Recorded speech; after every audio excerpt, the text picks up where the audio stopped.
when that messy lap a couple of turns ago, but he saved him from injury. And these the Alpine Stars Tech Air suits have, and it may well be that we've just got to pause, calm, and back in the hunt now, up into 6th place ahead of Morelli and Gonzalez. 2 canisters, so even after his first fall, he can get up. The thing will nerves a little bit, and wait to see how it unfolds at the end of the race. Oh, down the waterfall, Marco Morelli. Really, really impressive, all this. I mean, what a change we've had in this. Deflate, ride again, and it will go off a second time if he falls off again, which he takes into 3rd place there. Picks up the slipstream, right around the outside. Whoa! Race so far, Peter. Proper race of 2 halves. As we see, a few riders have gone down there. Moynier, of course, he's just done. He won't reinflate the 3rd time. Anyway, right, 5 laps to go. Oh, goodness me. You can't calm your nerves. Banyap J is down. He's up again, and Tassini, I think it is as well. Who's Brian Uriarte. And not quickest laps from those guys this time around. Fernandez on the number 7 sweeps up the inside, briefly takes the lead, but he's had a rotten run of luck. He was taken down yesterday in that multi-rider crash. Marco Morelli, David Gonzalez, Mitani has passed Pratama. Oh, Ramos. Well, who's in front? I can't tell you who's in front. Right, Not it is really. still number 7 Bennett Fernandez. Goodness me, just big shame for them. Here's what happened to it then. Dorfer and Agostinelli and Singapore all gone down. Think must have been it. There was a variety of lines there, wasn't there? I mean, this is the case that we're seeing now, Peter, is riders not wanting to lead behind. He was trying to go into the long lap, I think. Yeah, he was trying to go into the long lap, and the same corner. That is a disaster for their final race of the year. Potentially, I mean, it's getting very messy now. It's as if a lot of them, they don't really want to lead coming down the start and finish straight. Just had nowhere to go. Tassini just right in front of him. Oh, it's Hakim. We're going to see Hakim's. This is Hakim's crash. Down to turn 1 again, Peter. Deary me. They want to be the ones doing the dive bombing, not the ones getting dive bombed. And it was Ramadipa doing the biggest dive bomb of them all. But it's going to... Unfortunate incident there. So, back at the front. He, unfortunately... He got biffed by his bike, and then the others, Morelli, who goes through the front, and that is Guillaume Plonk going wide, getting all crossed. Then Peter, Veda from Uriarte, Danish, car pushing, Benyat Fernand. Oh, that was a big crash in the middle of the track. That is not what they want at all. It's Morelli leading the way from Ramadipa in 2nd place now. There's Daniel, Morelli and Gonzalez.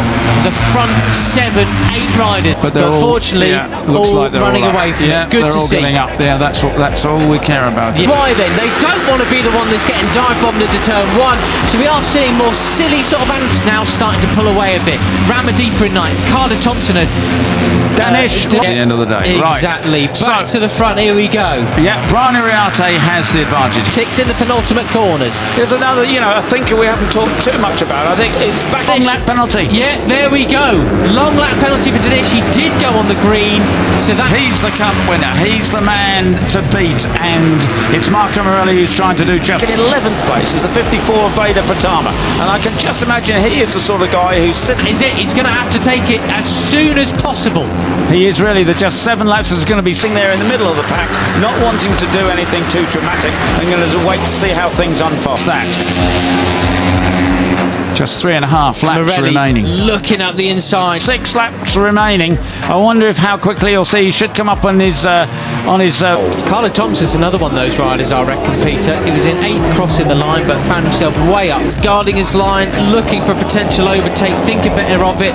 Other riders are off the track. You see the notice board on his handlebars there. Front. After that, goodness me, that was, oh no, who was that? It wasn't Plonk. Grapes on the asphalt there as that sort of happened. So Van Kruyten track to tell him, and of course there's a board hung out at the start of the finish. Yes, straight away. Well done, well done, Hakim. Going wide. It was somebody else then. Could have been Singapore match. Track limits warning. Track limits warning. Well, we've had them for Brown, Daniel, Tassini, and that is going to put him, well, way back. Goodness me. Well, this is part of it, unfortunately. He's down into 7th place now. I think it was Mike Hugh, unfortunately. Right, so down. Can't pushing as well. Monignane, Plonk. Just 3 laps remain. That is going to put him, oh my goodness, 16th position. He's got it to do. Down the drop they go off the waterfall, and it is Marco Morelli who having then. Now with 5 guys, you still can't really have a last lap plan of all again, Peter. I can't believe it. Hakim. Oh, what a shame. It's the slightest advantage. There is the 51 of. Talked about this with Brian Ariate several times through the year, and he says, you know, you can think about what you mean. And as it stands, look at the gap this would bring into the. Well, he is sometimes a points leader, depending on where he is. Exactly, but he's not at the moment. He'll be firmly in 2nd. Might do on the last lap, but really, you've just got to deal with whatever happens. And he says, I just. Championship with just 2 races left. Yeah, it's a disaster. Place finishing in a position like that. There's Pugliese then. The 31 has not had a great week. Do whatever I can at the time, and of course, you know, that's exactly what happened yesterday. He didn't know going. How cool can he be now? Can he get himself under control? Can he get back in the groove and chase after these boys? End of it so far had a very nonplussed expression about him. Coming down the back straight, that David Gonzalez was going to outbrake himself, but he was positioned at least get a handful of points, because it's his arch rivals running 1-2. Brian Ariate. All weekend long so far, but he might well be feeling a bit happier after this. Morelli still leads down into there just to take advantage, and as he said, you know, I was braking super late, and when Veda Pratama running 1-2, Karpushin is in 3rd place, but it's the fact that Brian Ariate was turn 1, but goodness me, how many riders abreast do you want to be? Ramadeepa! And David went even deeper. He thought, well, something's going to happen. He hung back and just nipped in. And Veda Pratama are running 1-2, which is the problem for Hakim Danish. Goes in a 2nd place then. And Brian Ariate came up the inside from about 10th beside him to take the win. That was absolutely superb stuff. Brian, the last of the late breakers here is. He's back in 16th place. No points for 16th. Goodness me. So to 5th place on the brakes there into the first right-hander. It's Morelli, look, you've got to be careful, guys. You can't let. Well in towards turn 8. He guards his line superbly, commanding out front. But Mounds with the fastest lap of the race the last time round, back in 14th place. Peter, what does that mean? I mean, get away. This is getting a bit. Oh, big move there for 3rd place. Go off track there. That's blue. It's not green. That's all fine. It's all starting to get a bit tasty. Is it even Stevens? Because normally this means that actually, you know, it's actually quite a slow race. They're backing. It's Benyat Fernandez up the inside of Pugliese there, moves him wide, but as it was